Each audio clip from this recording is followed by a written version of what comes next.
السلام علیکم دوستو۔ آج کا انسان طرح طرح کی آسائشوں کا عادی ہے۔ یہ مہینوں کا سفر محض چند گھنٹوں میں طے کر لیتا ہے، ہزاروں میل دور بیٹھے لوگوں سے رابطہ قائم کر لیتا ہے، ماضی کی بڑی بڑی اور مہلک بیماریوں پر بھی ترقی یافتہ میڈیسن اور سرجری کی بدولت قابو پا لیا جاتا ہے۔ یہ سب کچھ سائنس کی ترقی کے سبب ممکن ہوا ہے، لیکن ترقی کا یہ سفر اتنا آسان نہیں تھا۔ یہ ترقی ہم تک پہنچانے کے لیے علم و تحقیق کی جستجو رکھنے والوں نے نہ صرف اپنی زندگیاں وقف کر دیں، بلکہ کئی سائنسدان اسی جرم میں اذیت ناک موت کا شکار بھی ہوئے، چاہے وہ یورپ کا مشہور سائنسدان گلیلیو ہو، جس نے پہلی مرتبہ یہ نظریہ پیش کیا کہ زمین سورج کے گرد گردش کرتی ہے، اور اس کی پاداش میں تمام عمر قید تنہائی میں گزاری، یا پھر اس جیسے دیگر کئی مغربی سائنسدان جو اپنے جدید نظریات کے سبب قید یا موت کی سزا کے مستحق ٹھہرے۔ یہ صورتحال صرف یورپ کی ہی نہیں تھی، بلکہ مسلم دنیا کے مشہور ترین سائنسدانوں نے بھی علم و تحقیق کی بہت بھاری قیمت چکائی ہے۔ وہ مسلمان سائنسدان جن کا نام لیتے ہوئے آج ہمارا سینہ فخر سے پھول جاتا ہے، جن کے کارنامے ہم اپنی درسی کتابوں میں چھاپتے نہیں تھکتے، لیکن شاید آپ میں سے بہت ہی کم لوگ ایسے ہوں جو ان نامور سائنسدانوں کے عبرتناک انجام سے بھی واقف ہوں۔ اس ویڈیو میں ہم تاریخ کے چند ایسے ہی سیاہ اوراق پر بات کریں گے جن پر عموماً بات نہیں کی جاتی، اور آپ کو بتائیں گے چند مسلمان سائنسدانوں کو ملنے والی ہولناک سزاؤں کا احوال۔ ابن رشد اسلامی تاریخ کا ایک درخشاں ستارہ ہے۔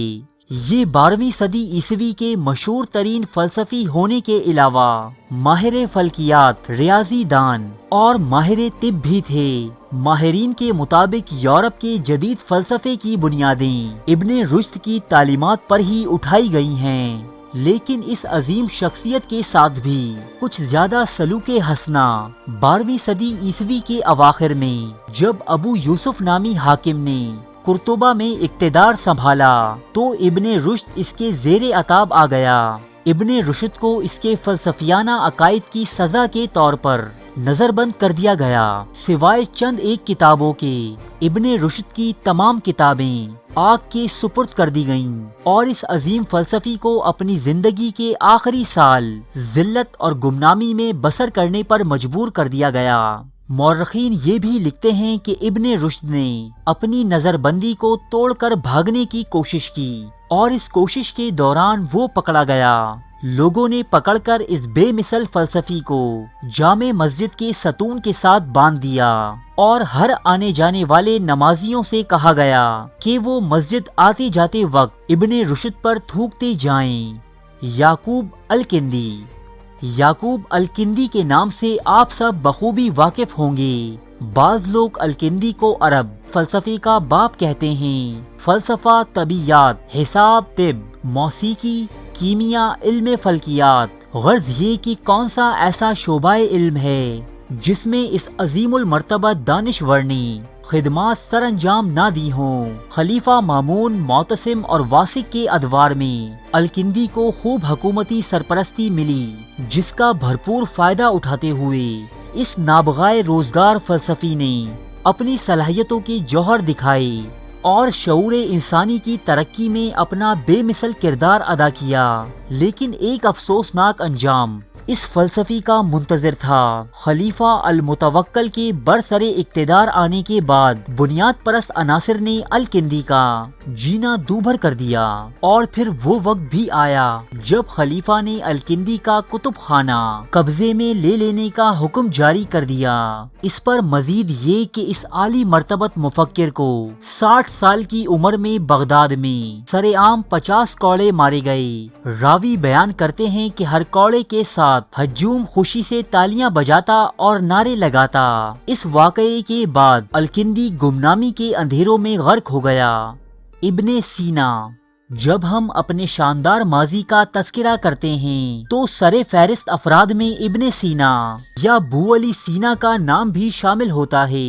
ہمدان کے امیر نے ابن سینا کو اپنا وزیر مقرر کر رکھا تھا۔ اس دوران بنیاد پرستوں کے ساتھ اپنے اختلافات کی وجہ سے ابن سینا کو روپوشی اختیار کرنا پڑی۔ اس کی تلاش میں فوج نے ابن سینا کا گھر تباہ کر ڈالا اور امیر نے اس کا سر قلم کرنے کے احکامات جاری کر دیے۔ ابن سینا نے طب پر اپنی مشہور زمانہ کتاب القانون فی الطب روپوشی کے انہی دنوں میں تحریر کی۔ تمام عمر دنیا اسلام کا یہ عظیم سپوت اپنے خلاف ہونے والی سازشوں، کفر کے الزامات اور متوقع سخت سزاؤں سے بچنے کی خاطر در در کی ٹھوکریں کھاتا پھرا۔ آج درسی کتابوں میں ابو علی سینا کے کارنامے پڑھنے والے طالب علموں کے لیے شاید یہ ایک چونکا دینے والی بات ہو۔ الرازی محمد زکریہ رازی المعروف الرازی کو تاریخ میں عظیم ترین مسلمان طبیب کی حیثیت سے جانا جاتا ہے۔ الرازی نے تاریخ میں پہلی مرتبہ خسرہ اور چیچک کے درمیان فرق کو واضح کیا، عملے کشید کو بہتر بنایا اور تاریخ میں پہلی بار میڈیکل ایتھکس کا خیال متعارف کروایا۔ ہر ایک عظیم شخصیت کی طرح علم طب کے اس روشن ستارے کو بھی اپنے معاشرے میں جدت ترازی کے الزامات کا سامنا کرنا پڑا۔ کہا جاتا ہے کہ بخارا کے امیر کو الرازی کی ایک کتاب میں پیش کیے گئے نظریات سے اتنا اختلاف پیدا ہوا کہ اس نے حکم دیا کہ الرازی کی یہ کتاب مصنف کے سر پر اس وقت تک زور زور سے ماری جائے جب تک کہ کتاب یا سر دونوں میں سے کوئی ایک پھٹ نہ جائے۔ اس سزا کے دوران لگنے والی دماغی چوٹوں کے سبب الرازی کی بینائی زائل ہو گئی اور مرتے دم تک اس طبیب نے معذوری کی زندگی گزاری۔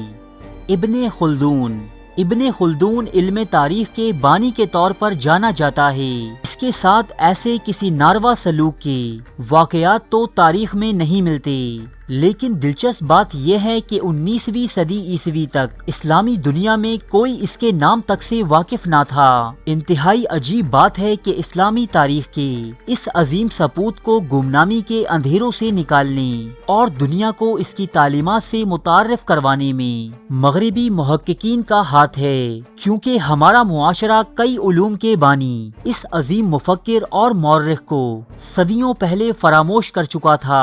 آج اگر آپ کو سائنسی علوم پڑھنے، انہیں سیکھنے اور ان پر عمل کرنے کی آزادی ہے تو وہ انہی عظیم لوگوں کی گراں قدر قربانیوں کے سبب ہے، جنہوں نے سائنس و تحقیق کے لیے صرف اپنا وقت ہی نہیں بلکہ اپنی جانیں بھی وقف کر دیں۔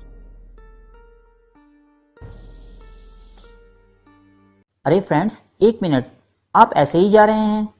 اتنی محنت سے ویڈیو بنائی ہے، ایک لائک تو بنتا ہے نا؟ اور دوسرا یہ کہ آپ ہمیں اتنی بڑی دنیا میں دوبارہ کیسے ڈھونڈیں گے؟ تو اس کا حل یہ ہے کہ آپ ہمارے چینل کو سبسکرائب کر لیجئے اور اس بیل کے آئیکن کو کلک کر دیجئے۔ اس طرح ہمارے آنے والی تمام ویڈیوز آپ تک پہنچتی رہیں گی۔ ارے ڈریے مت، یہ بالکل فری ہے۔